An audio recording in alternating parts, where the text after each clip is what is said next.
So guys, today we're going to talk about naman kung ano yung top 3 na most common questions pag nag-a-apply ka ng trabaho. And also, I'm gonna give you a tips kung paano mo sagutin yun.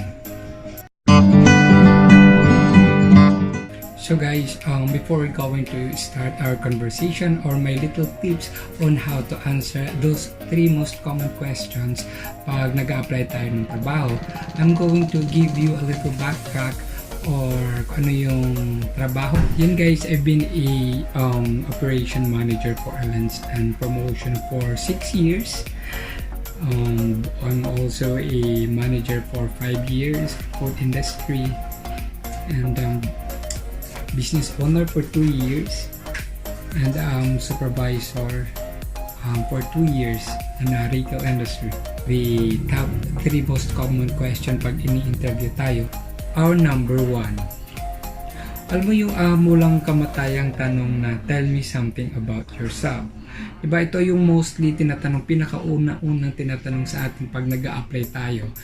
Hindi lang to sa level ng supervisory, managerial, but kahit saan.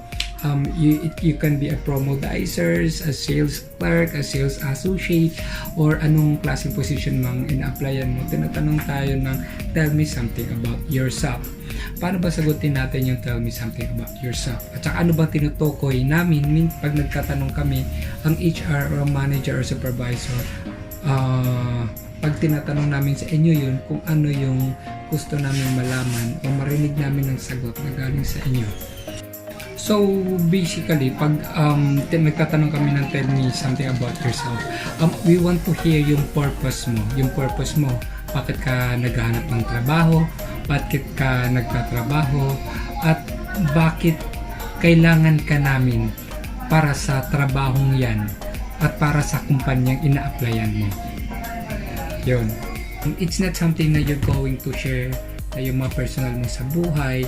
What the interviewer tried to meant is yung experience mo, kung ano yung mga trabaho mo doon, tsaka kung ano ang magagawa mo para sa kumpanya na ina-applyan mo. Para hindi yung like for example, pag tinatanong ka na tell me something about yourself, you're going to answer kung saan ka nakatira. But well, that's other story, but mostly ang hinahanap ng nagtatanong sa'yo is yung mga qualification mo kung bakit ka tatanggapin ng kumpanya na ina-applyan mo.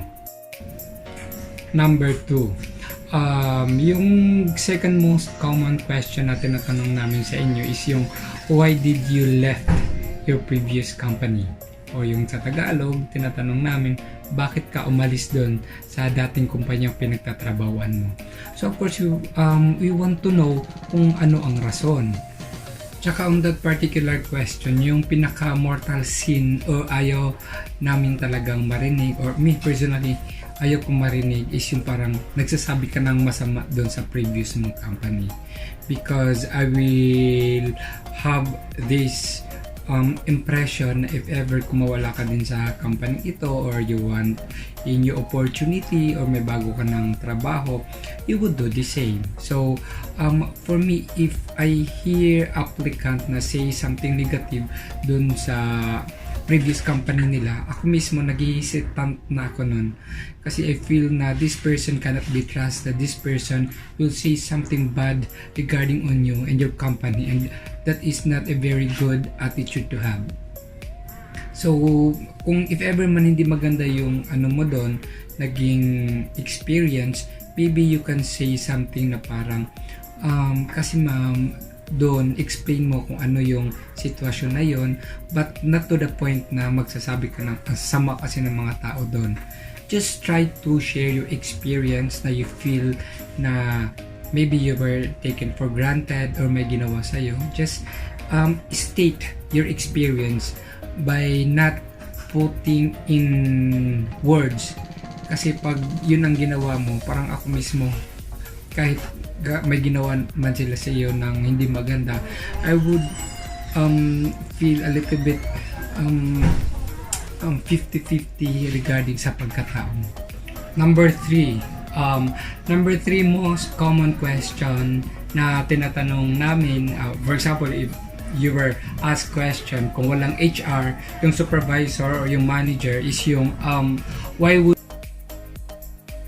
mostly kasi yun yung last question na tinatanong namin. So why would we consider your application, or yung iba sinasabi na why would we consider you in this particular position. So parang ganun lang guys, same as yung mga previous na tinatanong, pinapaikot-ikot lang yan siya because we really want to know if you are really the right person for that position. So for example, if you are applying for a position of sales clerk, of course what we want to hear from you is you can do what the demand of that particular position, and also we want to hear some promises na you are going to elevate the sales. Like for example, if you're going to say something, just say I will do my best, but don't promise anything that you cannot do, kasi the end of the day talagang babalik at babalikan ka namin yan, kasi definitely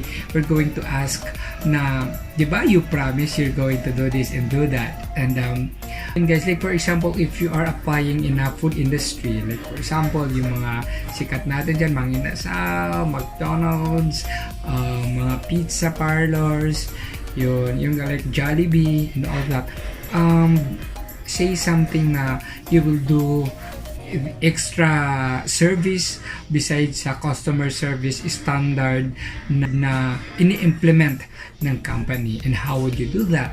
Of course, you're going to greet the customers, you're going to welcome the customer. So yun guys, yun yung 3 most common question na tinatanong ng HR or ng mga supervisors or manager pag nag-a-apply tayo ng trabaho. So if you have any more questions, just state it below and I'm going to answer as much as I can kung ano man yung maitulong ko para naman I can share something sa inyong mga aplikante. Trivia guys, pag sinasabi ba ng final interview mo na we're just going to call you, anong ibig sabihin nun? Pag nasabihan ka guys, for example, tapos na yung interview mo, and then of course you are waiting for the verdict, and then ang sinabi sa'yo, we're just going to call you. What does it mean?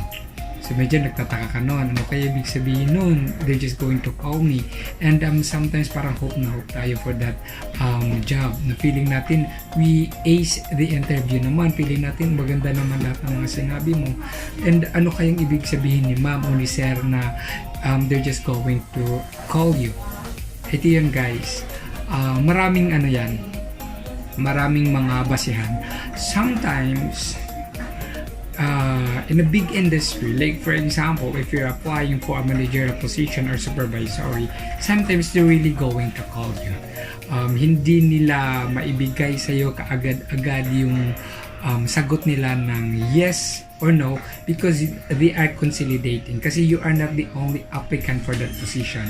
And medyo critical yung position na in-applyan mo because there is a judgment regarding on that. So yun.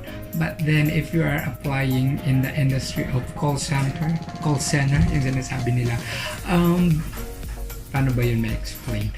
Minsan they really, sometimes you are put in a waiting list. Sometimes they really call you kasi sa dami ba naman, kasi mostly kasi ang applicant ng call center are marami. So sometimes they have a hard time figuring out or who they going to hire for that particular position. But ito, based on my experience, if you are working in the food industry, like for example, you are applying as a crew, pag sinabing we're just going to call you, that's 60% you are not